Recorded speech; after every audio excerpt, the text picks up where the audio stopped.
마태복음 5장 17절로 26절 말씀 보겠습니다.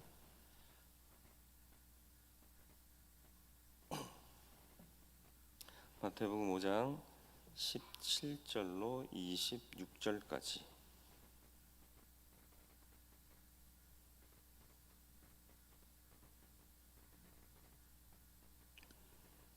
한 절씩 교독하겠습니다. 내가 율법이나 선지자를 폐하러 온 줄로 생각하지 말라. 폐하러 온 것이 아니요 완전하게 하려 함이라.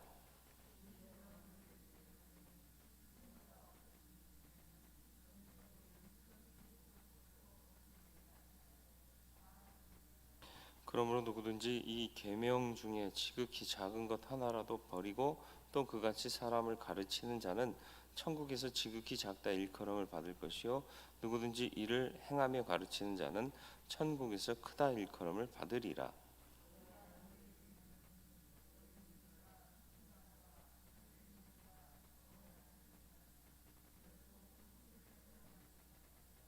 옛사람에게 말한 바 살인하지 말라. 누구든지 살인하면 심판을 받게 되리라 하였다는 것을 너희가 들었으나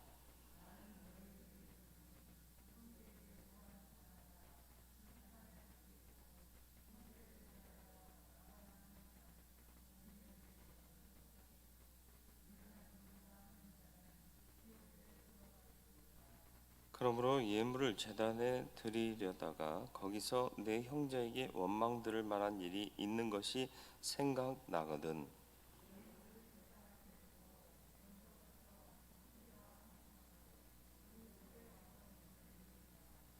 너를 고발하는 자와 함께 길에 있을 때 급히 사화하라. 그 고발하는 자가 너를 재판관에게 내어주고 재판관이 옥리에게 내어주어 옥에 가둘까 염려하라.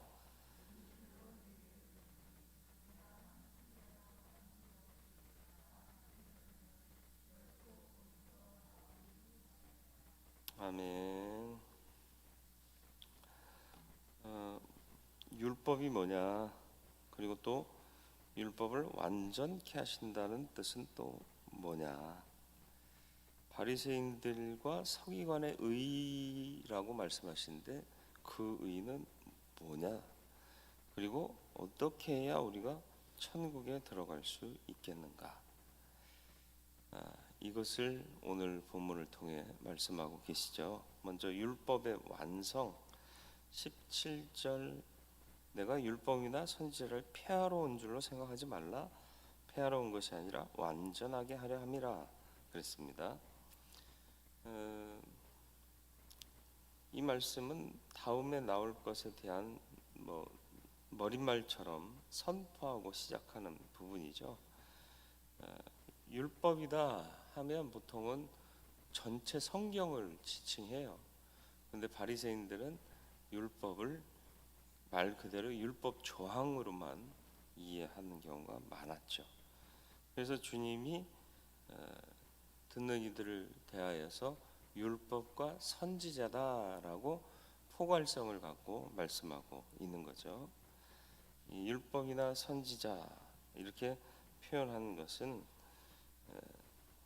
모든 주어진 하나님의 말씀 전체를 얘기하고 있는 거죠.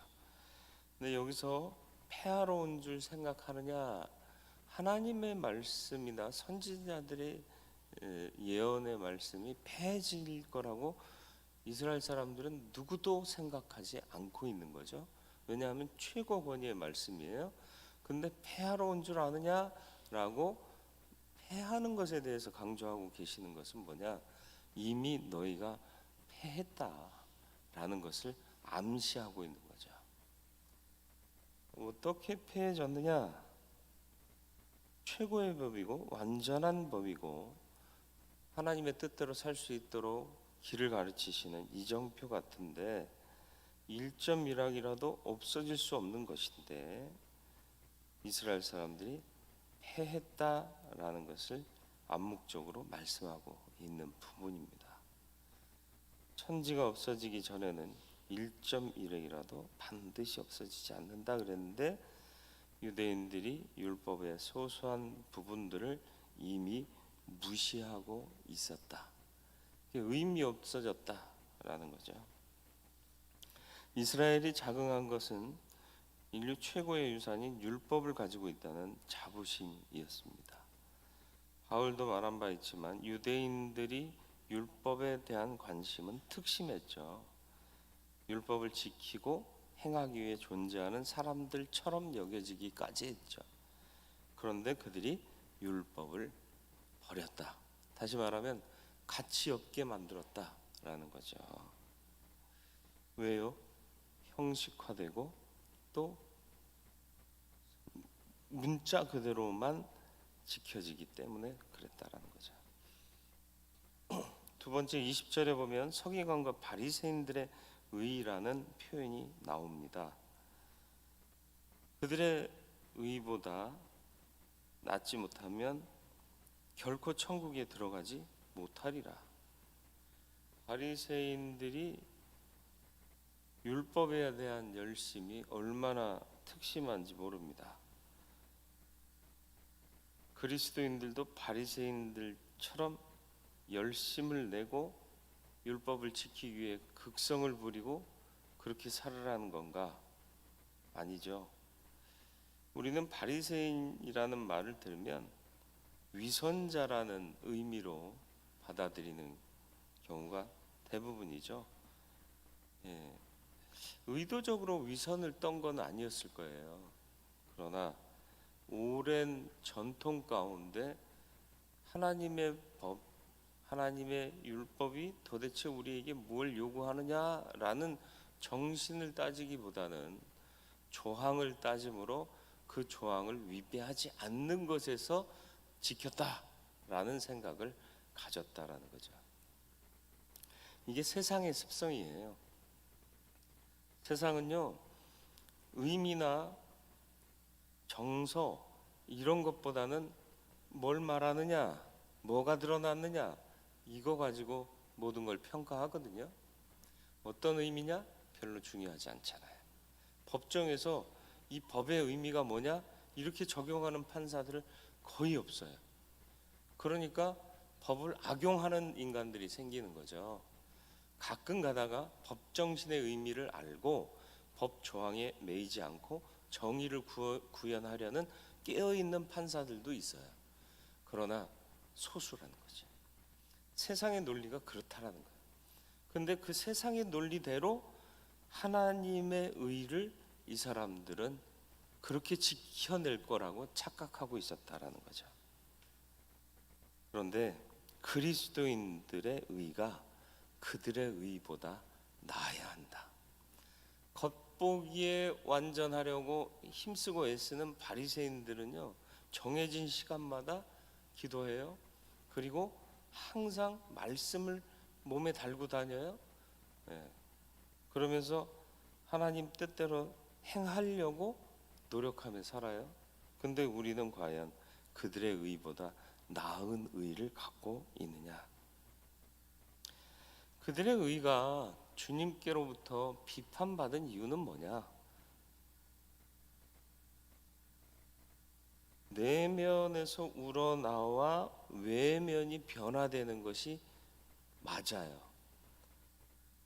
그런데 바리새인의 의는 반대였죠. 내면에서의 우러나옴보다는 외면만 온전하면 될 거다 착각한 거죠. 선물의 내용보다 포장만 잘하면 된다. 그렇죠? 또 다른 이와 우열을 가리는 도구로 이 의를 사용했습니다. 그래서 예수님께서 비유로 말씀하실 때 바리새인과 세리가 성전에서 기도하는 내용을 말씀하셨잖아요. 바리새인은 두 팔을 벌리고 하늘을 우러러 자신만만하게 기도하지 않습니까? 내가 세리보다는 뭐 이러면서. 근데 세리는 고개를 쳐박고 주여 나는 죄인이로소이다 하고 고백하지 않습니까? 누구의 기도를 받으셨겠느냐? 우열을 가리는 도구로 사용했다는 거예요. 내가 쟤보다는 의롭지? 그런 게 어디 있어요? 하나님 보시기에는 그놈이요 아닙니까? 의인 없나니 하나도 없고. 그러니까 회개하고 자복하고 연약함을 인정하는 자에게 하나님은 긍휼과 은혜를 더하시는 거죠. 죄가 많은 곳에 은혜가 더했다. 무슨 얘기예요? 낮고 연약함을 고백하고 하나님밖에 없습니다. 고백하는 자들에게 하나님은 은혜를 더하신다라는 것입니다. 살인하지 말라 21절로 25절까지의 말씀입니다.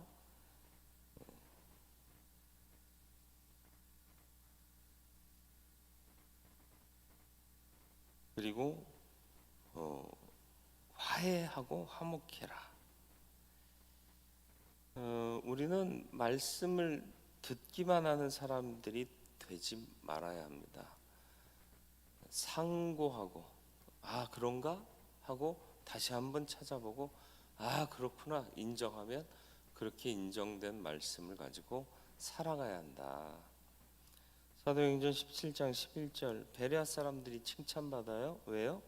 베레아 사람들은 데살로니가에 있는 사람보다 더 신사적이어서 간절한 마음으로 말씀을 받고 이것이 그러한가 하여 날마다 성경을 상고함으로 그랬습니다. 그래서 그들 중에 믿는 자가 많아졌다. 말씀 깊이 상고하는, 물론 임의로 생각하고 해석하는 건 굉장히 위험하지만 말씀을 깊이 읽고 들은 말씀 다시 한번 확인하고 그러는 가운데 온전해지는 믿음이 될 줄 믿습니다. 주님은 옛사람에게 말한 바 살인치 말라, 누구든지 살인하면 심판받게 되리라 그랬어요. 보통 예수님께서 성경을 말씀하실 때는 기록된 바 이런 표현을 쓰셨거든요. 그런데 옛사람에게 말한 바라고 말하였다, 들려졌다 이렇게 표현하고 계십니다. 뭐냐? 들려졌다는 건 누군가가 읽었다는 얘기잖아요. 기록된 바 그건 내가 직접 읽을 수 있는 거고, 들려졌다 기록된 것을 이렇게 전파했다라는 거예요. 바리새인과 서기관들처럼 율법을 가르치는 행위에 대해서 얘기하는 거예요. 너희가 랍비나 서기관이나 바리새인들을 통해서 배웠다 이렇게 들었지 않느냐 이 얘기를 하고 있는 거예요. 율법 전문가라고 자칭한 서기관, 바리새인들 또 랍비 이런 사람들이 해석하고 변개한 내용을 들었다라는 얘기죠. 율법은 살인하지 말지니라 그렇게 6계명에 기록하고 있죠. 서기관들은 율법 그대로 가르치지 않고 제멋대로 해석해서 뭐라고 했다고요? 21절 보세요. 살인하지 말라라고 계명에 기록되어 있지 살인하면 심판을 받게 되리라 라고 기록되지는 않았단 말이죠. 근데 이걸 첨가한 거예요. 더하거나 뺄 수 없다는 원칙을 무시하고 하나님 말씀을 첨가해 이야기한 거라는 얘기죠. 바리새인은 파라슈, 갈린 자, 분리된 자 그런 뜻이에요. 세상으로부터 분리됐고 악으로부터 분리됐다라는 얘기인데요. 정말 분리된 삶을 살았느냐 좀 생각해 볼 필요가 있는 거죠. 어쨌든 이들이 패해버린 율법의 정신을 주님은 바로 잡아 주십니다. 살인하지 말라 말씀하셨지, 살인하면 심판받게 된다 이렇게 단서를 붙이면 안 된다라는 거죠. 그리고 더 나아가 살인의 의미가 뭐냐, 진짜 살인하지 말라는 하나님의 의도가 뭐냐, 사랑하고 존중하라는 얘기 아니냐 그러면서 22절을 말씀하죠. 난 너에게 이르노니 형제에게 노하는 자마다 심판을 받게 되고 형제를 대하여 나가라 하는 자는 공회에 잡혀가게 되고 미련한 놈이라고 하는 자는 지옥불에 들어가게 되리라. 네. 사랑 없이 함부로 남을 대하는 것 자체가 살인의 동기다. 그러니까 살인의 의미를 이렇게 확대시켜 주시고요. 육계명 살인하지 말라 하는 하나님의 뜻이 뭔가를 22절에 이어서 설명하고 계시는 겁니다. 나아가 히브리 사람들이 경멸하는 뜻으로 쓰는 욕설입니다. 미련한 놈, 우리 이런 얘기 많이 써요. 머리 빈 놈, 어유 팔푼이, 어유 또라이, 이런 표현 같은 말이에요. 형제를 보며 이런 표현을 쓰는 것 어떤 거라고요? 지옥불에 들어가는 일이에요. 그러니까 사람 함부로 얘기하면 안 돼요. 그래서 장애인들 정신 박약아라고 옛날은 얘기했는데 정신 지체 장애인들 다 소중하게 대해야 되고 인격적으로 대해야 돼요. 왜? 그들도 하나님이 사랑하시는 한 인격체이기 때문에 그렇습니다.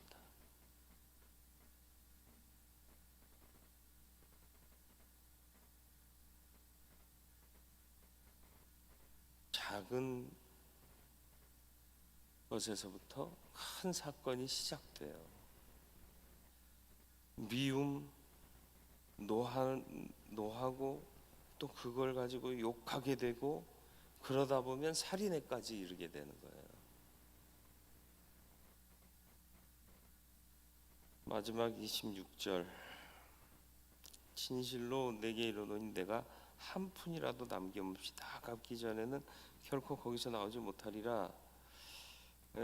옥에 갇힌 자로 말씀을 지키지 않는 자를 비유해서 하신 말씀입니다. 당시 풍습은 빚 갚지 못하면 옥에 갇히고 빚진 사람 그 빚 다 갚아야만 옥에서 나올 수 있었어요. 옥에 갇혔는데 어떻게 갚아요? 친척들한테 도움을 요청해야죠. 좀 대신 갚아달라고. 그래서 갚았다 인정되면 풀어줬죠. 그 전에는 풀어주지 않았다는 얘기예요.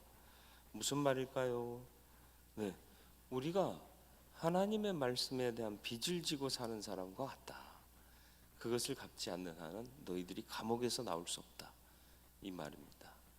어떤 감옥일까요? 세상 가치의 감옥, 사단의 감옥, 자아의 감옥, 내가 잘났다는 생각, 이런 것들이 나를 가둘 때가 얼마나 많습니까? 반대로 자아의 감옥은 내가 잘났다는 것과 또 뭐라고 그러죠? 반대로 내가 너무 못났다, 이렇게 자괴감에 빠지는 것도 자아의 감옥에 갇히는 거 아닙니까? 말씀을 따라 하나님의 뜻을 제대로 깨닫고 그 말씀의 의미와 하나님이 뜻하신 모든 동기를 깨닫고 존중하며 살아갈 수 있는 하나님의 사람들이 되시기를 주님의 이름으로 축원을 드립니다. 거룩하고 자비로우신 아버지 하나님, 우리도 율법을 폐하는 삶을 살고 있지는 않습니까? 율법을 완전케 하시기 위해 오신 예수 그리스도 주신 교훈대로 하나님이 이 율법을 만드신 의미와 뜻과 동기를 생각하면서 글자 그대로만을 지키는 것이 아니라 하나님의 마음을 알아 그 뜻대로 순종하며 지켜 행하는 믿음의 사람이 되게 하여 주옵소서. 형제를 대할 때 존중하게 하여 주옵소서. 미련한 놈, 바보, 멍충이, 이런 마음 갖지 말게 하시고 어느 누구라도 소중히 여기고 존중할 수 있는 하나님의 마음을 알고 서로 사랑하고 돌볼 수 있는 마음의 자세를 잃지 않는 우리들 되게 하여 주시옵소서. 작은 것이라도 하나님께서 명하신 모든 일 지켜 행하는 자 되게 하여 주시어서 어떤 형태의 감옥에든 갇혀 헤어나오지 못하는 망하는 인생 되지 말게 하여 주옵시고, 주님 뜻대로 행함으로 빚지지 않는 삶을 살고 감옥에 갇히지 않는 삶을 살아가는 우리들 되게 하여 주시옵소서. 오늘 하루의 삶도 주께서 선한 길로 인도하여 주옵시고, 우리는 주께 구하며 말씀 가운데 길을 찾고 나아가는 성도 되게 하여 주옵소서. 예수 그리스도의 이름으로 기도드리옵나이다. 아멘. 하늘에 계신 우리 아버지, 아버지의 이름을 거룩